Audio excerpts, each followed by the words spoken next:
They say when you marry someone, you marry their entire family.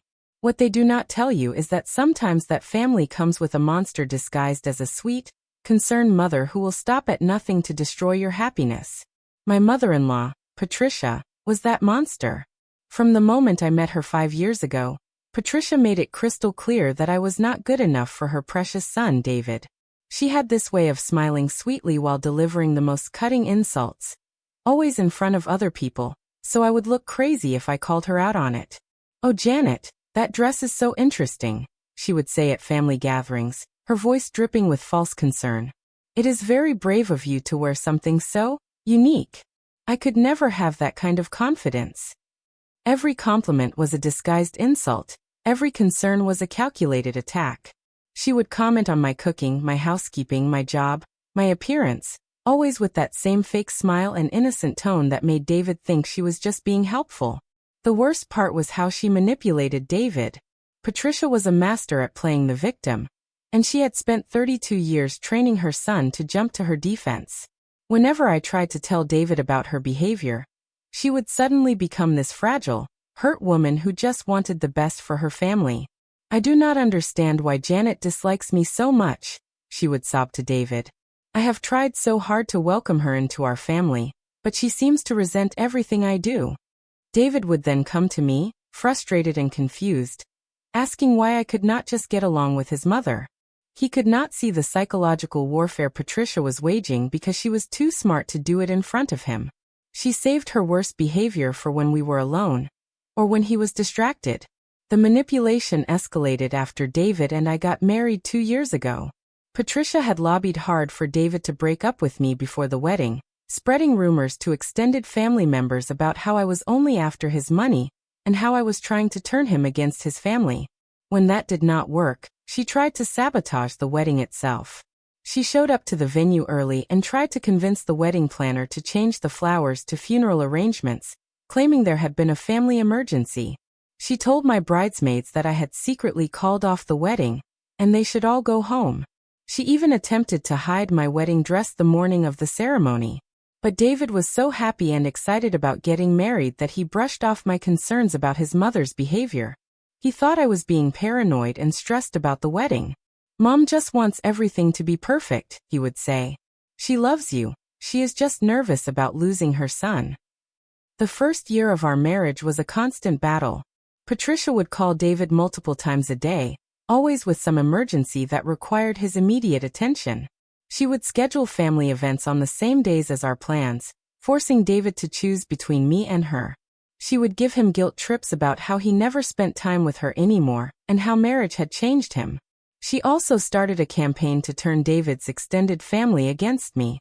She would host family gatherings and conveniently forget to invite me, then act surprised when David brought me along.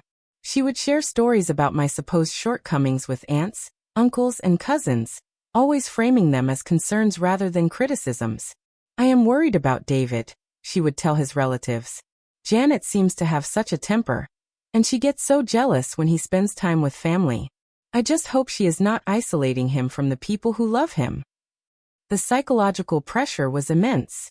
I started to doubt myself, wondering if I really was the problem. Maybe I was too sensitive, too demanding, too jealous. Patricia was so good at making me question my own reality that there were times I almost believed her version of events. But then she would do something so outrageous that I could not ignore it. She made copies of our house key without permission, and would let herself in when we were not home, rearranging things and leaving passive-aggressive notes about how I kept house. She would go through our mail and comment on our finances.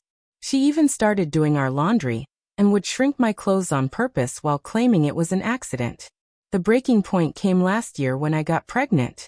I thought maybe having a grandchild would soften Patricia, that she might finally accept me as part of the family. Instead, her behavior became even worse. She immediately started questioning whether the baby was really David's, making subtle comments about my faithfulness, and suggesting that David should get a paternity test. She would make cruel jokes about how the baby would probably look like the mailman, always with that same innocent smile. Patricia also began interfering with my pregnancy in dangerous ways. She would research old wives' tales and folk remedies online, then try to convince me to try them instead of listening to my doctor. She wanted me to drink herbal teas that were not safe during pregnancy, eat foods that could cause complications, and avoid medical care that I needed. When I refused to follow her advice, she would accuse me of being a bad mother who did not care about my unborn child. She would tell David that I was being reckless and stubborn, that I was putting the baby at risk because I would not listen to her wisdom. Your grandmother raised 5 healthy children, she would tell David.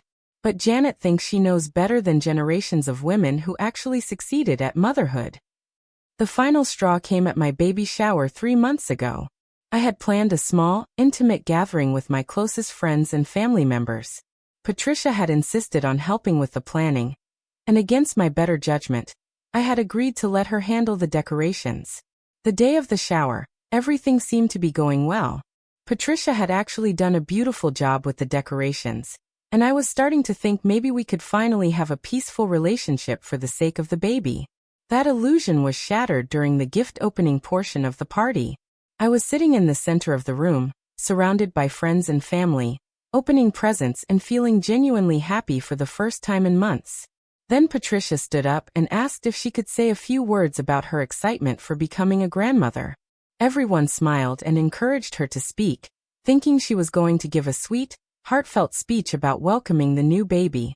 Instead, she launched into the most vicious, calculated attack I had ever experienced. "I want to thank everyone for coming to celebrate this occasion," she began, her voice warm and loving. "It means so much to see so many people who care about David and his growing family." She paused for effect, looking around the room with that familiar fake smile. Of course, we all know that David could have chosen anyone to be the mother of his children. He is such a successful, handsome, wonderful man that he had his pick of women. But sometimes life surprises us with the choices people make. The room was starting to feel uncomfortable, but people were not sure if they should be concerned yet. Patricia was too skilled at this to make her intentions obvious right away. Janet has certainly been persistent in her pursuit of David. From the very beginning, she made it clear that she was not going to let anything stand between her and what she wanted. Some might call that determination admirable. Others might call it something else entirely. My heart was pounding, but I was frozen in place. I could not believe she was doing this in front of everyone, at my own baby shower. We have all watched Janet work very hard to separate David from his family and friends. She has been so concerned about David spending time with anyone other than her. It is remarkable, really, how someone can be so insecure that they see every relationship as a threat. My friends were starting to look shocked and uncomfortable. My mother was staring at Patricia with her mouth open, clearly unable to process what was happening. "But the most impressive thing about Janet is her timing," Patricia continued, her voice getting sharper. "She certainly knew exactly when to get pregnant, did she not? Right when David was starting to have doubts about their relationship, suddenly there was a baby on the way. What a lucky coincidence." The room erupted. My friends started shouting at Patricia. My mother jumped up to defend me, and several people began demanding that she leave immediately. But Patricia was not finished. "I just want everyone to know that David's real family will always be here for him," she said, raising her voice over the chaos.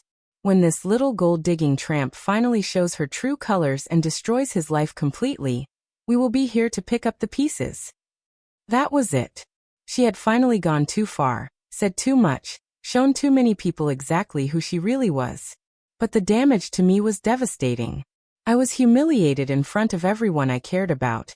On what should have been one of the happiest days of my pregnancy, I ran out of the party in tears, with my friends and family following to comfort me. Patricia stayed behind, probably savoring her victory and the chaos she had created. When David came home and heard what had happened, he was finally forced to confront the reality of who his mother really was. Multiple witnesses told him exactly what Patricia had said, and he could not dismiss it or explain it away this time. He was horrified and angry, and he immediately called Patricia to confront her. But she was ready for him. She broke down crying, claiming she had been overwhelmed with emotion and had misspoken. She said she loved me like a daughter, and would never intentionally hurt me. "I was just trying to express how protective I feel of you," she sobbed. "I know I said it wrong, but you know how much I care about your happiness." I would never deliberately hurt Janet or the baby. David wanted to believe her. He wanted to think it was all a misunderstanding, that his mother was not really the monster I had been telling him she was. But this time, there were too many witnesses, and her words had been too clear. For the first time in our relationship, David fully supported me. He told Patricia that her behavior was unacceptable, and that she needed to apologize to me and everyone else who had witnessed her outburst. He said she would not be welcome in our home until she made things right. Patricia was furious that her manipulation had not worked. She had expected David to defend her, to make excuses for her behavior, to choose her over me like he always had before. When that did not happen, she escalated her attacks. She started calling David constantly, leaving voicemails about how I had turned him against his own mother, how I was destroying the family, how he would regret choosing me over her. She sent him articles about manipulative women who isolate men from their families. She even threatened to cut him out of her will if he did not divorce me.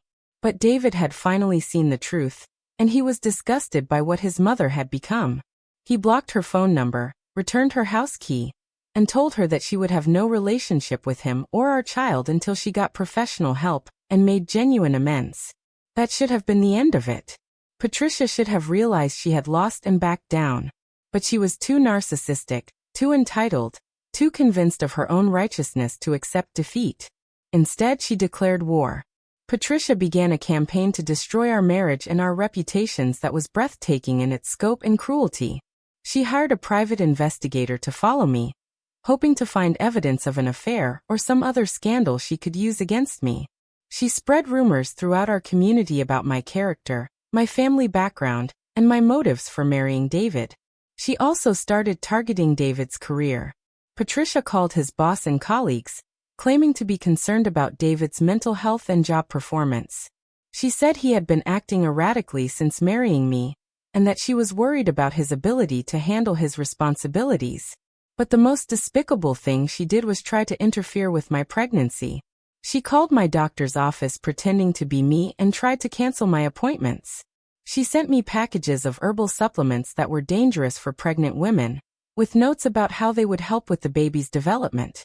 When I was 7 months pregnant, she even called Child Protective Services and filed a false report claiming that I was using drugs and that David was abusing me. The social worker who came to investigate was professional and quickly realized the report was bogus, but the stress of the experience sent me to the hospital with early labor pains. That was when I decided enough was enough. Patricia had crossed every line, broken every boundary, and threatened the safety of my unborn child. She had declared war on me, and I was going to finish it. I spent the next month carefully planning my revenge. I knew I had to be strategic and thorough because Patricia was cunning, and would try to turn anything I did against me. I needed to expose her in a way that would be so comprehensive and undeniable that she would never be able to recover. The first thing I did was document everything. I had been keeping records of Patricia's behavior for years, but now I organized it all into a comprehensive file. I had screenshots of her cruel text messages, recordings of her threatening voicemails, and witness statements from everyone who had experienced her abuse. I also hired my own private investigator to look into Patricia's life. I wanted to know if she had secrets, if there were things she was hiding that could be used against her. What I found was absolutely shocking. Patricia had been living a complete lie for decades. She presented herself as this perfect, devoted mother and widow, but the reality was very different. She had been having an affair for over 10 years with her married neighbor, breaking up his family, and lying to everyone about the relationship. She had also been stealing money from the charity where she volunteered, skimming donations and using the funds for her own personal expenses. The amounts were significant enough to be considered felony theft. But the most damaging discovery was about David's father, who had died when David was a teenager. Patricia had always told everyone that he died in a car accident, and David had grown up believing his father was a hero who died tragically young. The truth was that David's father had committed suicide after discovering Patricia's first affair. He had left a note explaining that he could not live with the betrayal and the lies, and he apologized to David for not being strong enough to handle the situation. Patricia had hidden the suicide note and the real cause of death from everyone, including David. She had created an elaborate fiction about a car accident, and had spent years accepting sympathy and support for being a tragic young widow. Armed with this information, I crafted a plan that would expose Patricia's lies and destroy her reputation completely. But I wanted to do it in a way that would be public and humiliating, just like she had done to me at the baby shower. Patricia was heavily involved in our local community. She volunteered at the church, sat on the board of several charities, and was known as this pillar of moral virtue. Her reputation was everything to her, and I was going to take it away. I waited until the annual charity gala that Patricia helped organize every year. It was the biggest social event in our community, with over 300 attendees including local politicians, business leaders, and prominent families. Patricia always gave a speech at the gala about the importance of community service and moral values. 3 days before the gala, I sent anonymous packages to the local newspaper, the police department, and several prominent community leaders. The packages contained all the evidence of Patricia's crimes and lies, along with a detailed timeline of her abuse toward me and my family. The day of the gala, everything was in motion. The newspaper had verified the information and was preparing to run a front-page story. The police had opened an investigation into the charity theft. The community leaders were aware of what was coming. Patricia arrived at the gala looking radiant and confident. She was wearing an expensive dress and jewelry, probably purchased with stolen charity money. She worked the room like the queen she thought she was, accepting compliments and praise from people who had no idea what kind of person she really was. When it came time for her speech, Patricia walked to the podium with complete confidence. She began talking about integrity, community values, and the importance of supporting those in need. The irony was almost too much to bear. Halfway through her speech, the police arrived.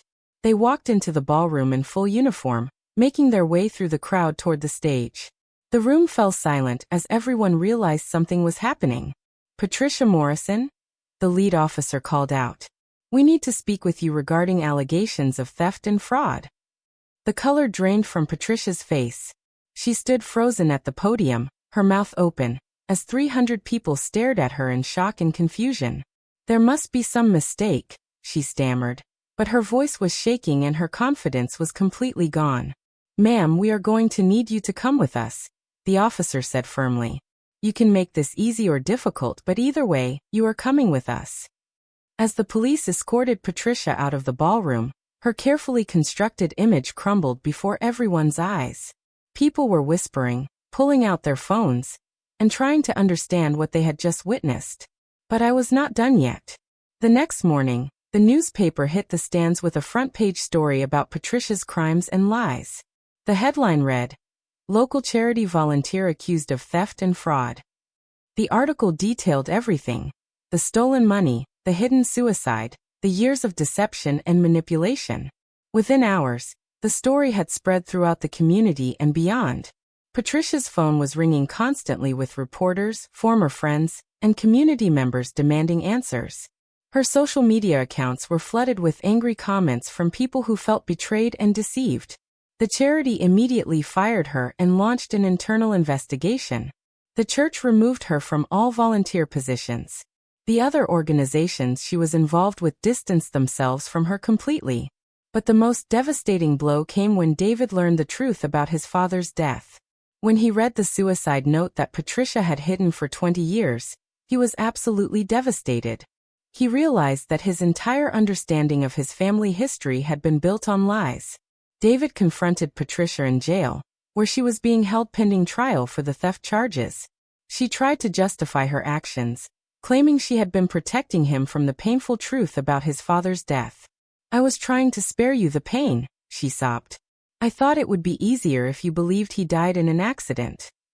But David was done with her manipulations and lies. He told her that she had stolen his right to grieve properly for his father, his right to understand his own family history, and his right to make his own choices about how to handle difficult truths. "You have been lying to me my entire life," he said, his voice cold and final. "You are not my mother anymore. You are just a stranger who destroyed everything good in our family." That was the last time David ever spoke to Patricia. The legal consequences were severe. Patricia was convicted of felony theft and sentenced to 2 years in prison. She was also ordered to pay full restitution to the charity, which meant selling her house and most of her possessions. The social consequences were even worse. Patricia went from being a respected community leader to being a pariah overnight. Former friends crossed the street to avoid her. Organizations she had been involved with removed her name from plaques and recognition boards. She became a cautionary tale about how appearances can be deceiving. The psychological consequences were perhaps the most fitting of all. Patricia had spent her entire adult life manipulating and controlling people, always managing to come out on top through lies and deception. Now she was completely alone, with no one left to manipulate and no reputation left to maintain. Her affair partner abandoned her the moment the scandal broke, not wanting to be associated with her crimes. Her extended family members, who had believed her stories about me for years, now realized they had been manipulated too. They were embarrassed and angry about being used as pawns in her schemes. Most importantly, she had lost David forever. The son she had claimed to love so much, the son she had fought so hard to keep under her control, wanted nothing to do with her. Her obsessive need to destroy me had cost her the one relationship that mattered most to her. David and I were finally free to build our family in peace. Our daughter was born healthy and beautiful, surrounded by people who genuinely loved and supported us. We moved to a different city to start fresh, away from the community where Patricia had poisoned so many relationships. David went to therapy to process the trauma of learning the truth about his father and dealing with years of manipulation.